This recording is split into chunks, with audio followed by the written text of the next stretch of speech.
You are 15 when they wrap a wolf pelt around your shoulders and claim you as a wife of the tribe. The morning air tastes of frost, wood smoke, and something heavier, expectation. Behind you, the women whisper blessings you barely understand. Ahead, the men sharpen iron in the cold light, testing the edges meant to guard your new home. Your hands tremble, though you try to hide it. You don't know whether this future promises warmth or wounds, safety or sorrow. But as the fur settles across your back, you feel the world narrowing into a path that only you can walk.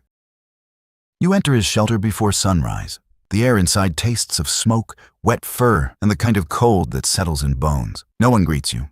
They simply point at a pile of hides that is apparently your bed. You're not convinced, but you sit anyway. The women move around you like shadows, showing where the water is kept, where the knives hang, where you should never stand unless you want trouble. They hand you a stone bowl and a bundle of roots. Grind, they say. You're not sure if this is food or punishment. Your hands ache almost immediately. Another woman laughs softly, not unkind, just familiar with the moment. Outside, you hear his footsteps, heavy, steady, patient. The kind of steps that don't ask questions. Winter steps. The older wives teach you how to keep the fire alive, how to scrape hides without cutting your fingers, how to disappear when men argue. Useful skills, apparently. When he finally enters, he doesn't speak. He just sets down his spear and looks at you once, as if confirming a trade. You realize this is your first morning as a wife, and mornings here are rarely gentle. Your new life settles on you slowly, like frost. The mornings begin before there is light, with women shaking you awake because the fire has died again. They do not scold you exactly. They simply sigh the way people sigh when a task becomes theirs instead of yours. You learn the rhythm of the household, scrape hides, boil roots,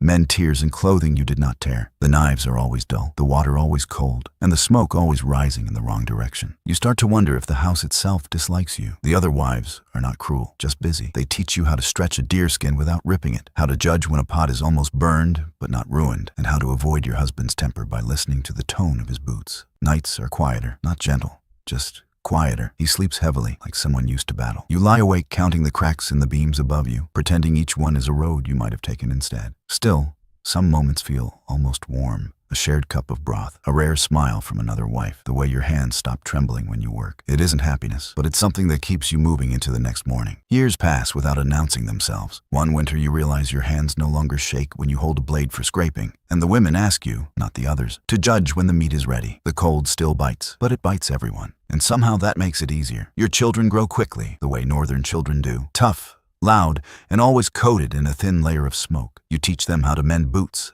how to listen for wolves, how to hide fear by keeping their chin up. Your husband speaks more now, though his words are few. A nod when the fire's warm enough, a grunt when the stew is not. In this place, that's almost affection. There are darker seasons too. A sickness that takes half the camp. A wound your husband brings home that never fully heals. A night when the snow steals a child from a neighbor's tent, and everyone searches until dawn, knowing it won't matter. Still, life continues. Fires are lit. Hides are stretched.